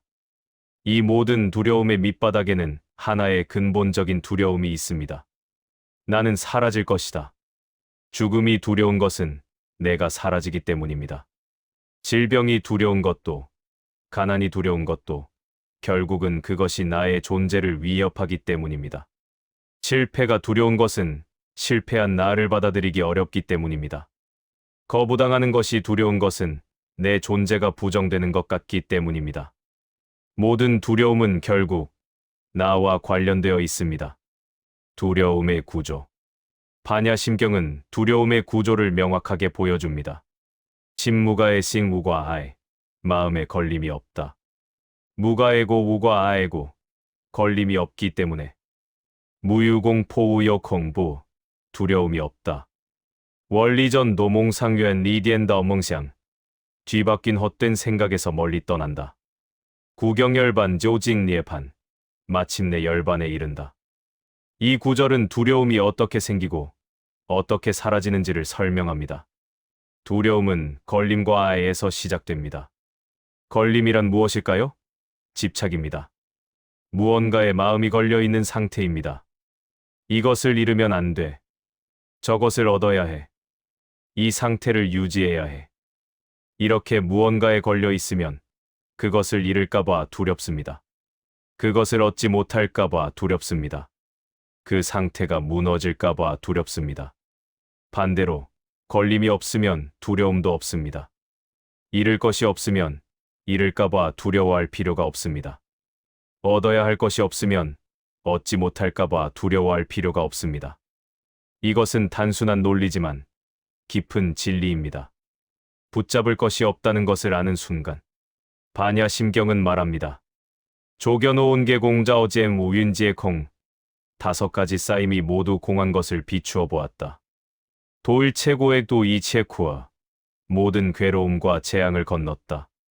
오온이 모두 공하다는 것을 보면 모든 괴로움을 건넙니다. 왜냐하면 괴로움의 원인이 사라지기 때문입니다. 오온이 공하다는 것은 나라는 고정된 실체가 없다는 뜻입니다. 우리가 나라고 생각하는 것은 몸색, 느낌수, 생각상, 의지행, 의식식의 조합일 뿐입니다. 이 5가지는 끊임없이 변합니다. 고정된 나는 없습니다. 이것을 깨닫는 순간 두려움이 사라집니다. 왜냐하면 두려워할 나가 없기 때문입니다. 나는 죽는다고 생각하면 두렵습니다. 하지만 고정된 나가 없다면 죽는 것도 하나의 변화일 뿐입니다. 몸의 조합이 변하는 것입니다. 두려워할 이유가 없습니다. 나는 실패했다고 생각하면 괴롭습니다. 하지만 고정된 나가 없다면 실패도 하나의 경험일 뿐입니다. 그 경험이 나를 정의하지 않습니다. 나는 거부당했다고 생각하면 아픕니다. 하지만 고정된 나가 없다면 거부도 하나의 사건일 뿐입니다. 그 사건이 나의 가치를 결정하지 않습니다. 죽음조차 가볍게 바라본다. 반야심경의 가르침을 깊이 이해하면 죽음마저 가볍게 바라볼 수 있습니다. 죽음은 인간의 가장 큰 두려움입니다. 모든 종교와 철학이 죽음의 문제를 다룹니다. 어떻게 죽음을 받아들일 것인가? 어떻게 죽음의 두려움을 극복할 것인가? 반야심경은 죽음을 부정하지 않습니다. 죽음은 있습니다. 몸은 늙고 병들고 죽습니다. 이것은 자연의 법칙입니다. 하지만 죽음이 끝은 아닙니다. 왜냐하면 고정된 나가 처음부터 없었기 때문입니다. 우리는 태어나면서 나가 생긴 것이 아닙니다. 우리는 우주의 일부였고, 지금도 우주의 일부이고, 앞으로도 우주의 일부일 것입니다. 다만 이 몸이라는 형태로 잠시 모였다가 죽음과 함께 다시 흩어질 뿐입니다. 물방울을 생각해 봅시다. 바다에서 증발한 물이 구름이 되고 비가 되어 땅에 떨어집니다. 그 물방울은 강을 따라 흐르고 다시 바다로 돌아갑니다. 물방울이 생긴 것은 언제일까요? 구름에서 떨어질 때일까요? 아니면 그 전에 바다에 있을 때일까요? 물방울이 사라진 것은 언제일까요? 바다에 들어갈 때일까요? 하지만 물은 여전히 있습니다. 다만 물방울이라는 형태가 사라졌을 뿐입니다. 우리의 삶도 마찬가지입니다. 이 몸이라는 형태로 모였다가 죽음과 함께 다시 우주로 돌아갈 뿐입니다. 생김도 없고 사라짐도 없습니다. 다만 형태가 변할 뿐입니다. 이것을 이해하면 죽음이 더 이상 두렵지 않습니다. 병듦과 늙음도 마찬가지. 늙음도 두려움의 대상입니다. 우리는 젊음을 잃는 것을 두려워합니다. 힘을 잃는 것을, 아름다움을 잃는 것을, 능력을 잃는 것을 두려워합니다. 하지만 반야의 지혜로 보면 늙음도 하나의 변화일 뿐입니다. 몸은 계속 변합니다. 어렸을 때의 몸과 지금의 몸이 다릅니다. 지금의 몸과 늙었을 때의 몸도 다를 것입니다. 어느 상태가 좋고 나쁜 것이 아닙니다. 모두 자연스러운 과정입니다. 어린아이의 몸은 유연하지만 약합니다. 젊은이의 몸은 강하지만 성급합니다. 노인의 몸은 약하지만 안정적입니다. 각 시기마다 고유한 아름다움이 있습니다. 각 시기마다 고유한 가치가 있습니다. 늙음을 받아들이면 두려움이 사라집니다. 우리는 늙어가는 것이 아니라 변해가는 것입니다. 그리고 그 변화는 자연스럽고 아름답습니다. 병듦도 마찬가지입니다. 병은 괴롭습니다. 고통스럽습니다. 이것을 부정할 수는 없습니다. 하지만 병에 대한 두려움은 다릅니다. 병이 나를 파괴한다고 생각하면 두렵습니다. 하지만 고정된 나가 없다면 병도 하나의 상태일 뿐입니다. 몸이 일시적으로 불편한 상태입니다. 이것을 받아들이면 두려움은 줄어들고 고통도 견디기 쉬워집니다. 두려움 없는 삶. 무유공포우여공. 두려움이 없다. 이것은 반야심경이 제시하는 궁극적인 자유입니다. 두려움이 없다는 것은 무모하다는 뜻이 아닙니다. 위험을 무시하라는 뜻도 아닙니다. 두려움이 없다는 것은 무엇이 와도 받아들일 수 있다는 뜻입니다. 좋은 일이 와도 좋고 나쁜 일이 와도 좋습니다. 성공해도 좋고 실패해도 좋습니다. 살아도 좋고 죽어도 좋습니다. 이것은 체념이 아닙니다. 이것은 완전한 자유입니다. 무엇에도 묶이지 않는 자유, 무엇도 두려워하지 않는 자유, 무엇이든 받아들일 수 있는 자유입니다. 이 자유를 얻으면 우리는 비로소 진정으로 살 수 있습니다. 두려움에 쫓기지 않고 불안에 시달리지 않고 지금 이 순간을 온전히 살 수 있습니다. 이것이 반야심경이 약속하는 삶입니다.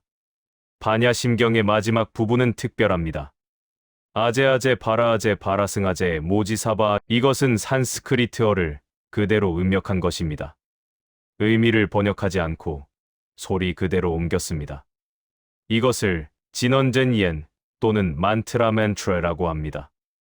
많은 사람들이 이 구절을 주문처럼 외웁니다. 108번, 1000번, 10,000번 반복해서 외웁니다. 이 구절에 특별한 힘이 있다고 믿기 때문입니다. 과연 이 구절은 무슨 뜻일까요? 왜 경전의 마지막에 이런 주문이 나올까요? 말의 한계를 넘어서 이 구절을 굳이 번역하면 이렇습니다. 가라, 가라. 저 건너편으로 가라. 완전히 저 건너편으로 가라. 깨달음이여, 성취되기를. 하지만 이 번역은 원문의 힘을 담지 못합니다. 왜 번역하지 않고 원음 그대로 둘까요? 어떤 진리는 말로 표현할 수 없기 때문입니다. 반야 심경 전체가 반야의 지혜를 말로 설명했습니다. 색즉 시공, 공즉 시색을 설명했고, 무한이비설신이를 설명했고, 무등무소득을 설명했습니다. 하지만 말로 설명한다는 것 자체가 한계입니다. 깨달음은 이해하는 것이 아니라 경험하는 것이기 때문입니다. 아무리 잘 설명해도 직접 경험하지 않으면 진정으로 알 수 없습니다. 그래서 경전의 마지막에 이 진언이 나옵니다. 이제 말은 충분하다. 이제 직접 가라. 저 건너편으로 가라. 이것은 설명이 아니라 선언입니다. 명령입니다. 초대입니다. 이제 건너가라. 이 구절은 여정을 나타냅니다. 먼저 가라고 2번 말합니다. 이것은 움직이라는 뜻입니다. 멈춰 있지 말고 생각만 하지 말고 이제 움직이라는 것입니다. 어디로 가라는 것일까요? 저 건너편으로 프레. 이 건너편은 무엇을 의미할까요? 이것은 피안비야 아닙니다. 저쪽 언덕입니다. 깨달음의 세계입니다. 우리는 지금 이쪽 언덕에 있습니다. 미혹의 세계, 괴로움의 세계, 집착의 세계에 있습니다.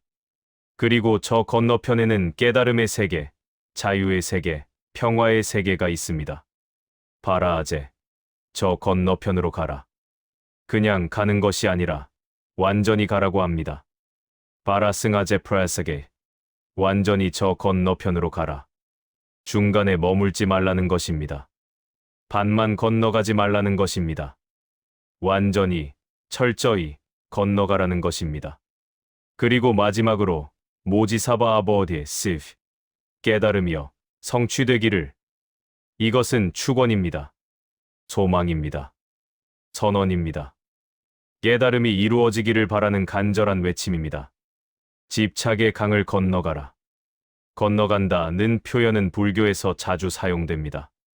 바라밀볼로미, 프라메디라는 말도 저 건너편에 이르다는 뜻입니다. 바냐바라밀은 지혜의 완성 또는 지혜로 저 건너편에 이르다는 의미입니다. 무엇을 건너가는 것일까요? 강을 건너갑니다. 그 강은 집착의 강입니다. 이쪽 언덕에는 집착이 있습니다. 나라는 집착, 내 것이라는 집착, 영원하다는 집착, 얻어야 한다는 집착. 저쪽 언덕에는 자유가 있습니다. 집착 없는 삶, 두려움 없는 삶, 평화로운 삶. 그 사이에 강이 있습니다. 그 강을 건너가야 합니다. 어떻게 건널까요? 반야의 지혜라는 배를 타고 건넙니다. 색즉 시공의 깨달음으로 건넙니다. 무등무소득의 이해로 건넙니다. 경전 전체가 이 배를 만드는 방법을 설명했습니다. 이제 마지막에 말합니다. 이제 타라. 이제 건너가라. 과거와 후회에서 지금 이 순간으로 건너간다는 말에는 또 다른 의미가 있습니다. 과거에서 현재로 건너가는 것입니다. 우리는 종종 과거에 머뭅니다.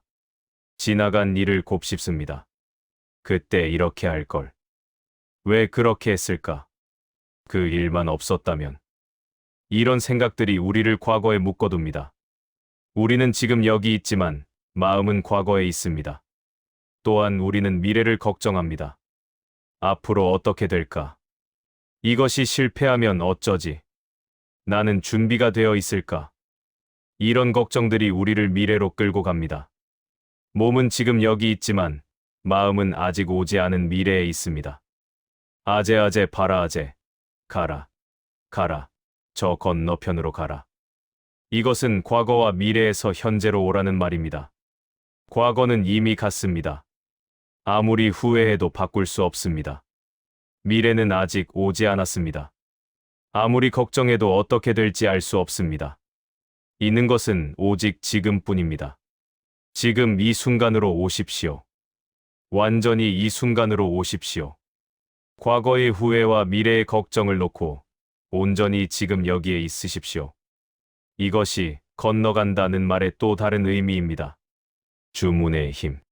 사람들은 왜 이 구절을 반복해서 외울까요? 어떤 사람들은 이 구절에 신비한 힘이 있다고 믿습니다. 마법 같은 주문이라고 생각합니다. 외우면 복이 오고 재앙이 물러간다고 믿습니다. 이것은 미신일까요?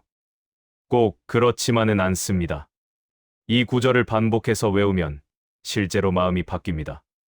왜냐하면 이 구절이 하나의 명령이기 때문입니다.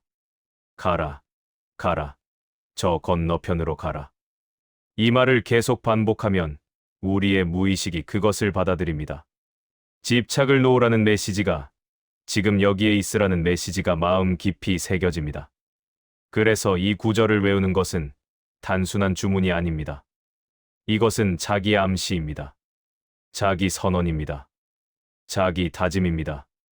나는 이제 건너간다. 나는 집착을 놓는다. 나는 자유롭다. 이렇게 선언하는 것입니다. 그리고 이 선언을 반복하면 실제로 그렇게 됩니다. 마음이 바뀌고 삶이 바뀝니다. 이것이 주문의 진정한 힘입니다.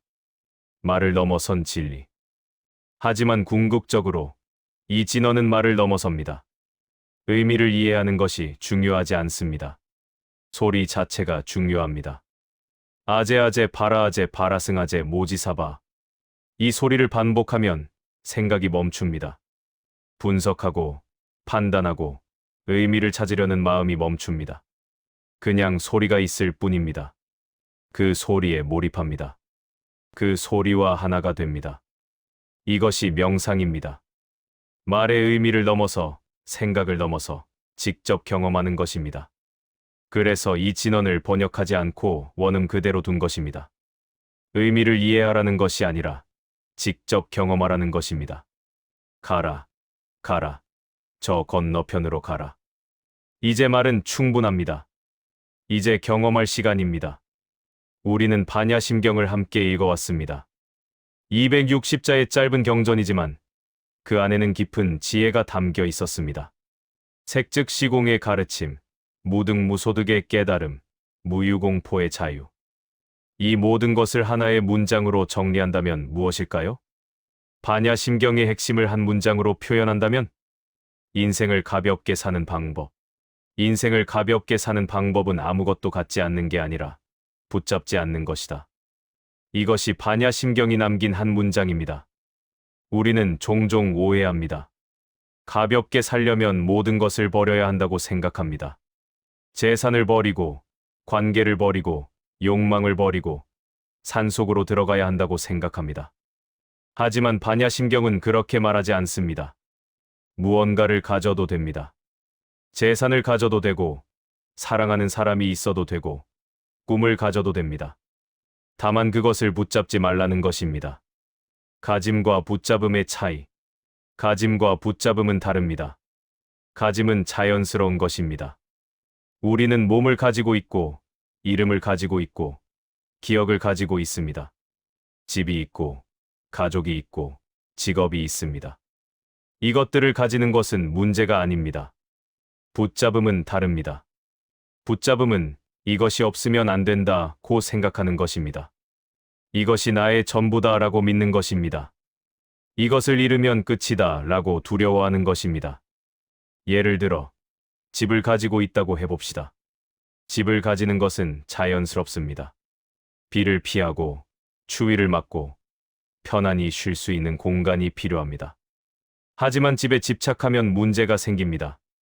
이 집이 없으면 나는 불행하다. 이 집을 지켜야 한다. 더 큰 집으로 옮겨야 한다. 이렇게 생각하면 집은 안식처가 아니라 걱정거리가 됩니다. 반야심경은 말합니다. 집을 가져도 좋지만 붙잡지는 말라고. 집이 있으면 감사히 사용하되 없어도 괜찮다는 마음을 가지라고. 사랑도 마찬가지. 사랑하는 사람이 있다는 것은 아름다운 일입니다. 누군가를 사랑하고 누군가에게 사랑받는 것은 인생의 큰 기쁨입니다. 이것을 포기할 필요는 없습니다. 하지만 사랑에 집착하면 괴로워집니다. 이 사람이 없으면 나는 살 수 없다. 이 사람이 날 떠나면 안 된다. 이 사람은 영원히 나와 함께 있어야 한다. 이런 생각들이 사랑을 무겁게 만듭니다. 사랑이 기쁨이 아니라 부담이 됩니다. 상대방도 부담스러워합니다. 반야심경은 말합니다. 사랑해도 좋지만 소유하지는 말라고. 함께 있을 때 온전히 사랑하되 떠나면 감사히 보내라고. 이것이 진정한 사랑입니다. 집착 없는 사랑입니다. 꿈도 가져도 된다. 꿈을 가지면 안 되나요? 목표를 세우면 안 되나요? 많은 사람들이 이렇게 묻습니다. 반야심경의 가르침을 듣고 아무것도 원하지 말아야 하는 것 아닌가 걱정합니다.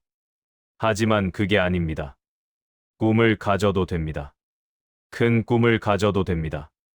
목표를 세우고 계획을 짜고 열심히 노력해도 됩니다. 다만 그 꿈에 인생을 걸지 말라는 것입니다. 이 꿈을 이루지 못하면 나는 실패자다. 이 목표를 달성하지 못하면 의미가 없다. 이렇게 생각하면 꿈은 축복이 아니라 저주가 됩니다. 목표를 향해 가는 과정이 고통이 됩니다. 반야심경은 말합니다. 꿈을 가지되 집착하지 말라고. 최선을 다하되 결과에 연연하지 말라고.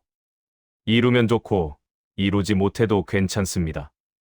왜냐하면 꿈 그 자체보다 꿈을 향해 나아가는 과정이 더 중요하기 때문입니다. 오늘 하루를 잘 산다는 것. 이 한 문장만 기억해도 오늘 하루는 충분히 잘 산 겁니다. 반야심경의 마지막 문장입니다. 이것은 무슨 뜻일까요? 우리는 종종 잘 산다는 것을 크게 생각합니다. 큰 성공을 이루어야 잘 사는 것이고, 많은 것을 얻어야 잘 사는 것이고, 위대한 업적을 남겨야 잘 사는 것이라고 생각합니다. 하지만 반야심경은 다르게 말합니다. 오늘 하루 조금 덜 붙잡았다면 그것으로 충분히 잘 산 것입니다. 아침에 일어나서 날씨에 불평하지 않았다면 잘 산 것입니다. 출근길에 막히는 차를 보고 화내지 않았다면 잘 산 것입니다. 점심 메뉴가 마음에 들지 않아도 감사히 먹었다면 잘 산 것입니다. 동료의 말에 상처받았지만 그 상처를 계속 붙잡고 있지 않았다면 잘 산 것입니다. 계획했던 일이 틀어졌지만 새로운 방향을 받아들였다면 잘 산 것입니다. 저녁에 집에 돌아와서 오늘 하루를 후회하지 않았다면 잘 산 것입니다. 이것이 잘 사는 것입니다. 거창한 깨달음이나 큰 성취가 아니라 일상의 작은 순간들을 붙잡지 않고 흘려보내는 것. 이것이 반야심경이 말하는 잘 사는 삶입니다. 매일의 연습. 그럼 어떻게 해야 하나요? 이것은 자연스러운 질문입니다. 이해는 했지만 실천은 어렵습니다.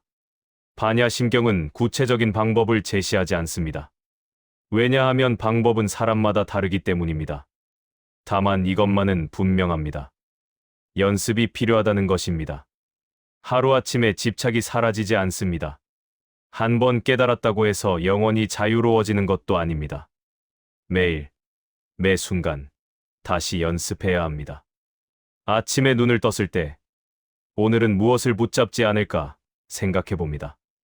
무언가 화나는 일이 생겼을 때, 이것을 계속 붙잡고 있을까 아니면 놓을까 선택합니다. 저녁에 잠들기 전에, 오늘 나는 무엇을 놓았는가 돌아봅니다. 이렇게 매일 연습하면 점점 더 가벼워집니다. 점점 더 자유로워집니다. 완벽해질 필요는 없습니다. 가끔 실수해도 괜찮습니다. 다시 붙잡아도 괜찮습니다. 중요한 것은 계속 연습하는 것입니다. 이 순간이 전부다. 반야심경은 처음으로 돌아갑니다. 관자재보살이 깊이 반야바라밀다를 행할 때 오온이 모두 공한 것을 비추어 보고 모든 괴로움을 건넜다. 이것은 과거의 이야기가 아닙니다. 이것은 지금, 여기, 당신의 이야기입니다. 지금 이 순간, 당신이 읽고 있는 이 문장, 당신이 생각하고 있는 이 생각, 당신이 느끼고 있는 이 감정. 이 모든 것이 공합니다. 고정된 실체가 없습니다. 끊임없이 변합니다. 이것을 보는 순간, 당신은 자유롭습니다. 색 즉 시공, 공 즉 시색. 이 말을 이해하지 못해도 괜찮습니다. 이 말을 믿지 못해도 괜찮습니다. 다만 지금 이 순간을 있는 그대로 경험하십시오. 생각을 내려놓고, 판단을 내려놓고, 기대를 내려놓고, 그저 지금 여기에 있으십시오. 숨이 들어오고 나가는 것을 느끼십시오. 몸이 의자에 닿아 있는 것을 느끼십시오. 주변의 소리를 들으십시오. 이것으로 충분합니다. 이 순간이 전부입니다. 마지막 한 문장. 반야심경 260자를 한 문장으로 정리하면 이렇습니다. 인생을 가볍게 사는 방법은 아무것도 갖지 않는 게 아니라 붙잡지 않는 것이다. 이 한 문장을 기억하십시오. 무언가를 붙잡고 싶을 때 이 문장을 떠올리십시오. 무언가를 놓지 못하고 있을 때 이 문장을 떠올리십시오. 그리고 조금씩 천천히 놓아보십시오. 완벽하게 놓지 못해도 괜찮습니다. 조금만 놓아도 괜찮습니다. 그 조금이 당신을 조금 더 가볍게 만들 것입니다. 그리고 어느 날 당신은 깨달을 것입니다. 가볍게 산다는 것이 무엇인지, 자유롭게 산다는 것이 무엇인지, 평화롭게 산다는 것이 무엇인지. 그날까지 이 한 문장을 가슴에 품고 살아가십시오. 붙잡지 않는 것. 이것이 반야심경이 당신에게 남기는 마지막 선물입니다. 당신은 지금 이 글을 다 읽었습니다. 하지만 끝이 아닙니다. 오히려 시작입니다. 반야심경은 읽는 경전이 아니라 사는 경전입니다. 이해하는 경전이 아니라 실천하는 경전입니다. 이 글을 덮은 후 일상으로 돌아가십시오. 그리고 오늘 하루 무언가 하나를 붙잡지 않아 보십시오. 작은 것부터 시작하십시오. 화나는 말을 들어도 붙잡지 않기, 계획이 틀어져도 붙잡지 않기, 작은 실수를 해도 붙잡지 않기. 이렇게 하루하루 조금씩 연습하십시오. 그러면 어느 날 당신은 깨달을 것입니다. 인생이 조금 더 가벼워졌다는 것을, 조금 더 자유로워졌다는 것을, 조금 더 평화로워졌다는 것을. 그것으로 충분합니다. 아제아제 바라아제 바라승아제 모지사바. 가십시오. 가십시오. 저 건너편으로 가십시오. 완전히 저 건너편으로 가십시오. 깨달음이여 성취되기를.